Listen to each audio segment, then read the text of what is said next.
ऐसे महापुरुष का ध्यान करने से राग द्वेष जाते रहते हैं।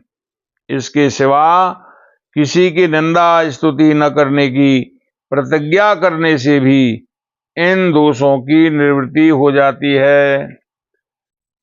राग द्वेष न रहने से चित्त जो है हल्का हो जाता है और उसमें सतोगुण की प्रधानता होती है। केवल 4 बातों से ज्ञान की प्राप्ति होती है। नंबर 1, कथा पुराण सुनने से। नंबर 2, लोगों का मरना देखकर अपनी मृत्यु का विचार करने से। नंबर 3, साधु महात्मा और विरक्त पुरुषों की संगति करने से। नंबर 4, संसारी व्यवहार को झूठा समझने से। नंबर 2, राज सिंहासन पर बैठते ही राजा के समीप मंत्री और कर्मचारी स्वतः ही आ जाते हैं। इसी प्रकार अविवेक के उदय होते ही काम, क्रोध, मद, लोभ आदि आ जाते हैं। अहम का उदय होते ही स्वस्थता नष्ट हो जाती है। स्वस्थता का अर्थ है स्वमें स्थिति होना।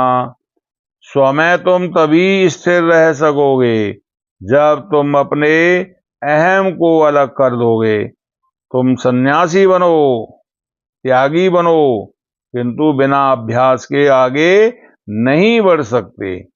ज्यों ही अभ्यास में प्रमाद करोगे त्यों ही चित्त में नाना प्रकार की स्फुरणाएं होनी आरंभ हो जाएंगी। नंबर 3, अज्ञान और अविवेक को नष्ट करना ज्ञान और प्रेम तत्व को आमंत्रित करना है। सारे अज्ञान और अविवेक की सृष्टि अहम ने की है। इसीलिए अहम को ही अपराधी समझकर गिरफ्तार करो, इसी को नष्ट करो। अहम का नाश होते ही दिव्यता का अनुभव होने लगेगा। फिर तुम अपने अंदर एक बढ़ती हुई ज्योति को अनुभव करने लगोगे। महाराज जी कहते हैं नंबर 4 कि 6 घंटे ध्यान करो, परंतु यदि चित्त अपने लक्ष्य पर न रहकर विषय चिंतन में भटकता रहता है तो सब मिट्टी हो जाता है। इसके विपरीत यदि सब प्रकार के कार्य के करते हुए जो लौकिक चिंतन न हो, निरंतर भगवत स्मृति बनी रहे, तो यही सच्चा ध्यान है। नंबर 5, यदि तुम ज्ञान की प्राप्ति करना चाहते हो तो आवश्यकता इस बात की है कि देश, जाति और शरीर की आसक्ति को अलग करो। नंबर 6, शरीर की रक्षा करना चाहते हो, हृदय को सुरक्षित रखना नहीं चाहते। शरीर को पवित्र करना चाहते हो, हृदय को पवित्र करना नहीं चाहते। शुद्ध करना चाहिए शरीर, हृदय, वाणी तीनों ही को। आचार से शरीर की शुद्धि होती है। चोरी, हिंसा, व्यभिचार, राग द्वेष, ईर्षा एवं मद, मोहादि के त्याग से हृदय शुद्ध होता है और अश्लील भाषण के त्याग से वाणी शुद्ध होती है। मन की शुद्धि के प्रधान साधन सत्संग, विचार और सहनशीलता है। इनमें विचार मुख्य है। नंबर 7, जो चित्त दृश्य जगत में आसक्त है वह परमात्मा तत्व का चिंतन नहीं कर सकता। जिस अवस्था में पहुंचने के लिए तुम तड़प रहे हो, उसके समीप पहुंचने के पूर्व तुम्हें बहुत से कामों को समाप्त करना होगा। अपनी सारी बुराइयों को दूर करके सात्विक संसार के में उतरना होगा। नंबर 8, क्रोध पाप का प्रधान कारण है। पापियों का चिन्ह है क्रोध। जिसमें क्रोध है, चाहे वह कोई भी हो, उसे पापी ही समझना चाहिए। राग द्वेष मिश्रित क्रोध मनुष्य को उत्थान की ओर जाने से रोकता है। विशेषतया गुरुजनों और श्रेष्ठ जनों के प्रति जो क्रोध करना ही नहीं चाहिए। नंबर 9, जिस किसी ने राग द्वेष में जीवन बिताया है वही उन्नति की सुनहरी पगडंडी पर चलने से वंचित रहा है।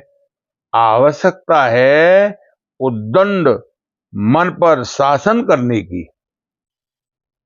नंबर 10, निठल्ले आदमी ही दूसरों के गुण दोष देखते हैं। ज्ञानी आत्मदर्शी होता है। भक्त केवल भगवान को देखता है और कामी केवल अपने इच्छित विषय को देखता है। इन सब को तो दूसरे की ओर देखने का अवकाश ही नहीं होता। श्री महाराज जी कहते हैं, नंबर 11, गीता का एक श्लोक मुझे बहुत पसंद है। यह सभी के लिए उपयोगी है। सभी संप्रदायों के लोग इससे लाभ उठा सकते हैं। अभ्यास योग युक्तेन चेतसा नान्यगामिना परमं पुरुषं दिव्यं याति पार्थानुचिंतयन्। हे पार्थ, कहीं अन्यत्र न जाने वाले अभ्यास योग युक्त चित्त से परम दिव्य पुरुष का निरंतर चिंतन करते हुए जीव उसी को प्राप्त हो जाता है। नंबर 12, जिसने अभ्यासमय जीवन बिताया है उसी ने परम दिव्य पुरुष की प्राप्ति की है। 13 नंबर, श्री महाराज जी कहते हैं कि भैरिया भृग क्षेत्र के बंगाली बाबा सुनाते थे कि एक बार ऋषिकेश की झाड़ी में सत्संग हो रहा था। सभी साधु महात्मा अपने अपने अनुभव प्रकट कर रहे थे। इतने में ही झाड़ी में से एक वृद्ध महात्मा निकले। लोगों के बहुत आग्रह करने पर उन्होंने कहा, साधन 2 तरह के हैं, अंतरंग और बहिरंग। दोनों ही आवश्यक हैं। अंतरंग साधन यह है कि निरंतर चिंतन करता रहे। किसी भी क्षण चित्त में तत्व चिंतन से भिन्न विचार न हो। बहिरंग साधन है प्रतिग्रह, दूसरे से लेना, परिग्रह, संचय करना, उपग्रह, बार बार